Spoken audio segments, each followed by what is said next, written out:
welcome back to building better setups, more balanced setups for your Bad Moon Rising game of Blood on the Clocktower. I am Keith of Cutlass Board Games. I have story told a lot of this game, and Bad Moon Rising is always the one that I'm like, do I really feel confident enough to run this? Because it is a complicated script. This time we are running an 8-player setup. We've covered a 10, we've covered a 9, we just did a 7. This time we are looking at 8, and I have one goal. That one goal is to have a lunatic make it to the final day believing they are the demon.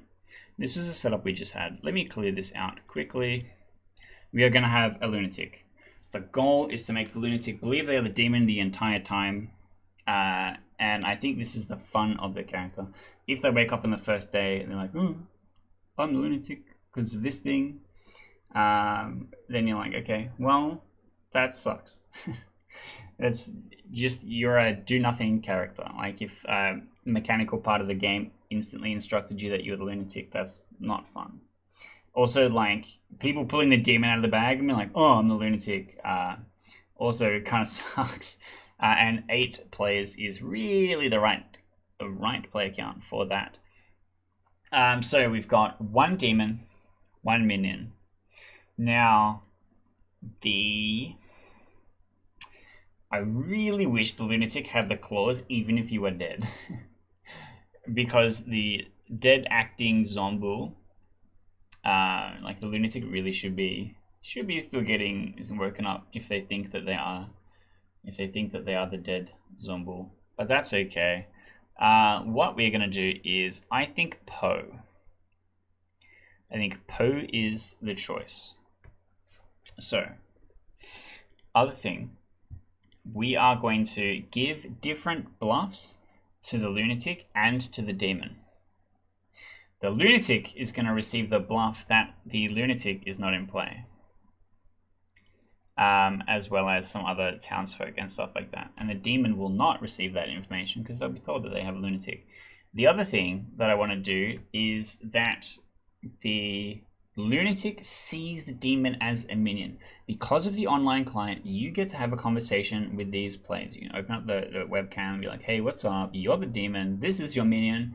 This is your lunatic. They've seen you as the minion. They go, sick, I get to claim to be the mastermind or whatever. And the lunatic thinks I'm a minion. I can get bluffs from them. Whatever information they have as the bluffs is more information for me to hide as the demon. And you just get to play a quiet demon. So, I think Devil's Advocate could be really good here. And I think Pacifist potentially could be really good here. So, as I mentioned in some of the previous videos of this series, Bad Moon Rising has characters of 2 categories. Category 1 is speeding up the game, and Category 2 is slowing down the game. The Poe versus the Puka, or the Zombie, for example, speeds up the game because the Poe can get multiple kills if it skips one, which is basically a +1 kill on a further night. Whereas the Zombie could just have none for like a long time. And having all of our slow down characters being execution prevention actually could be really bad. Because if there's no executions getting through, the only thing getting through is kills, which heavily favors the evil team. So let's not do that. Let's adjust slightly. I really like the mastermind here. Or I go Godfather and add an outsider. But if the lunatic is executed for the Godfather to activate, it's not great. Like, it's unlikely they will get executed because they're trying to be the demon. So it's not great. But I think Poe, Mastermind, Lunatic. We now need to... Oh, actually, no. Puka, Mastermind, Lunatic. In a previous video, I mentioned a thing where, with the grandmother, if the grandmother is selected by the Puka on the first night, you show the grandmother that the real Puka is the lunatic because they start knowing a good player and their character, but they are poisoned, so they could learn an evil player as their good player.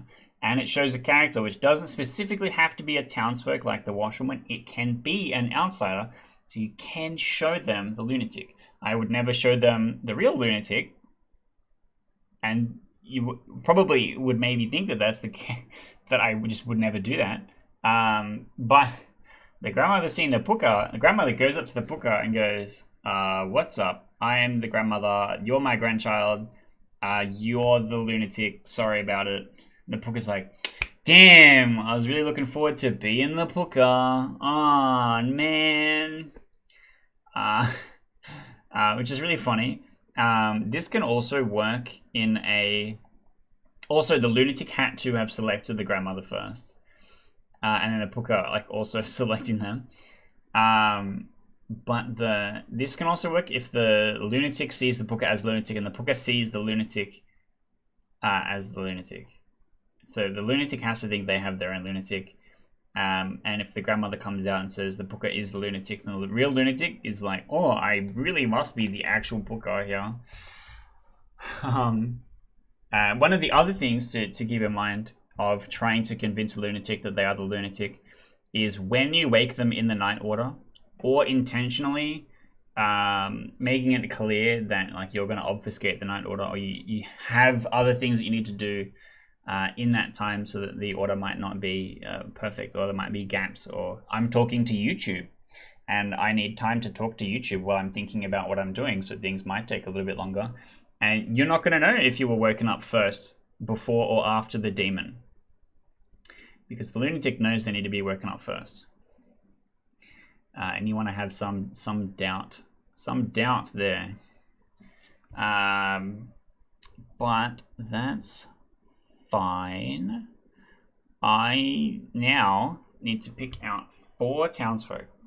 So what 4 townsfolk are going to help us unravel this? I have so far put the Chambermaid in every game.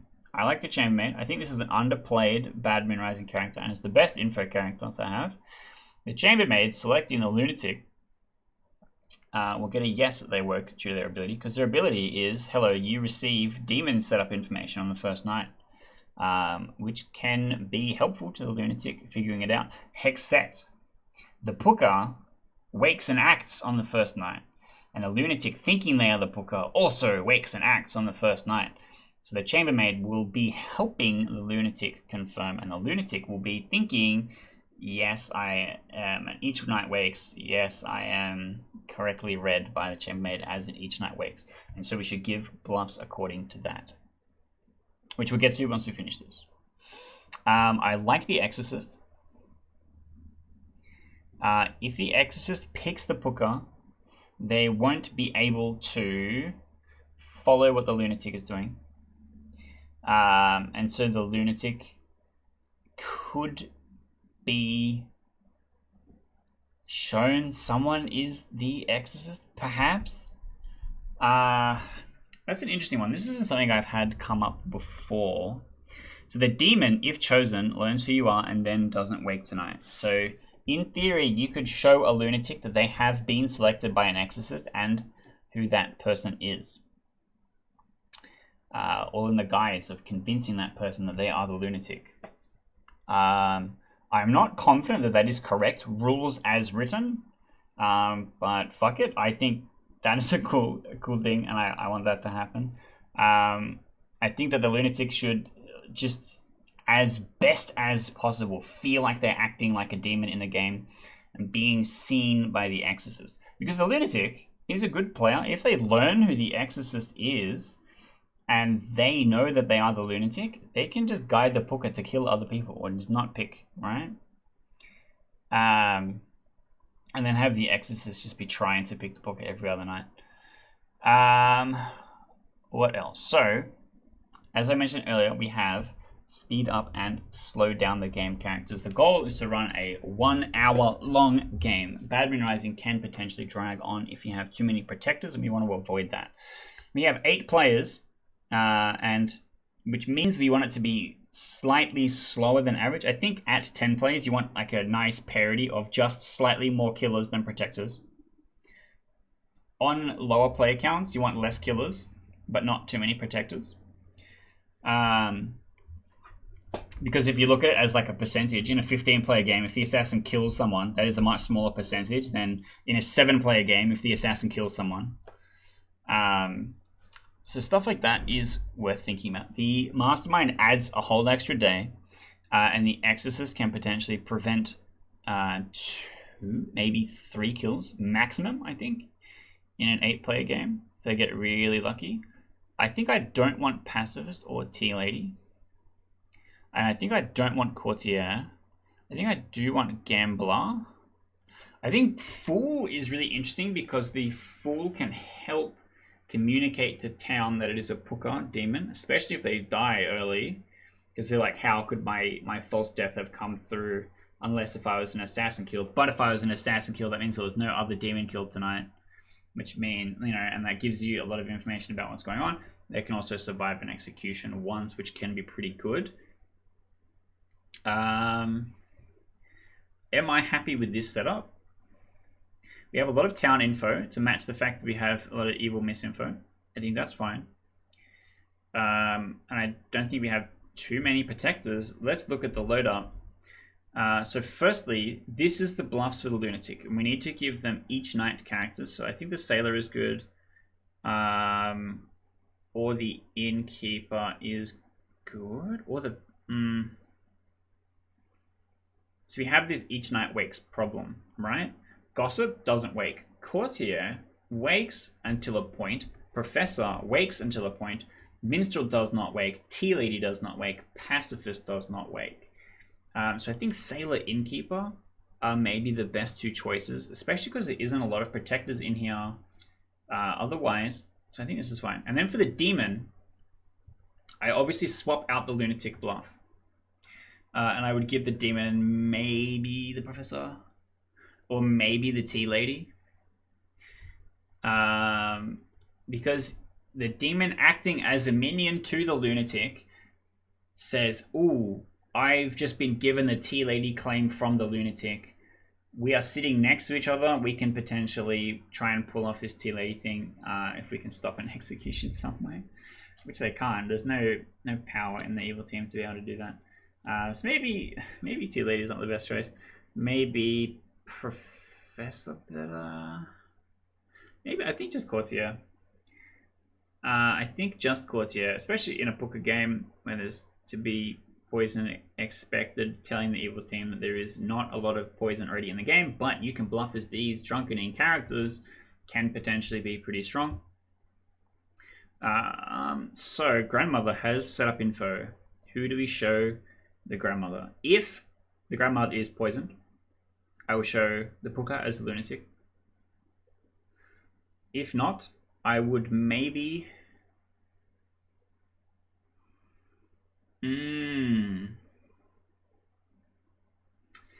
If the grandmother selects the fool, and the fool dies to the Puka, and the grandmother also dies, that could be really telling, I think.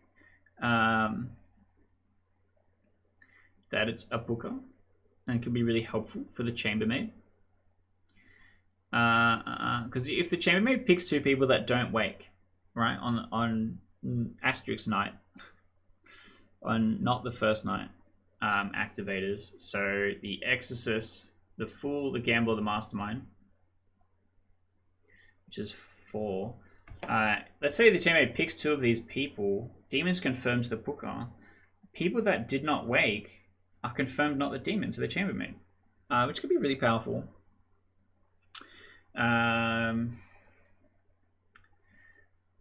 I don't think I grandmother the chambermaid. I think I grandmother the exorcist, actually. Grandchild. I think I grandmother the exorcist here. Because the exorcist hitting a Puka and seeing the chain broken and confirmed that it was not a protector could maybe point out who the Puka is, which is fine because we have the mastermind, but we want to help communicate to town what demon it is in some way, and go from there. So I think this is going to be a really interesting chunky setup. The goal is to make the lunatic be convinced they are the Puka for as long as possible. I ran a game where the lunatic thought they were the Shabaloth for 5 4 nights, including the first night, but 4 nights. And at the end of the game, they're like, that's the longest I've ever thought I was the demon while I was the lunatic. I was like, wow, okay. Good to know. My goal is to have them alive at final day alongside the Puka, or the Puka like executed, right? 4 alive, Puka executed. No, 5 alive, Puka executed. Someone does not die at night, so it has to be 4. 4 alive, Puka executed. Lunatic mastermind, exorcist final day. Incredibly tense, incredibly cool to see. So I think that would be my ultimate goal here. But I think the town has a lot to be able to try and figure it out. The mastermind could get spotted if the gambler tries to gamble them immediately and dies. Which could be interesting.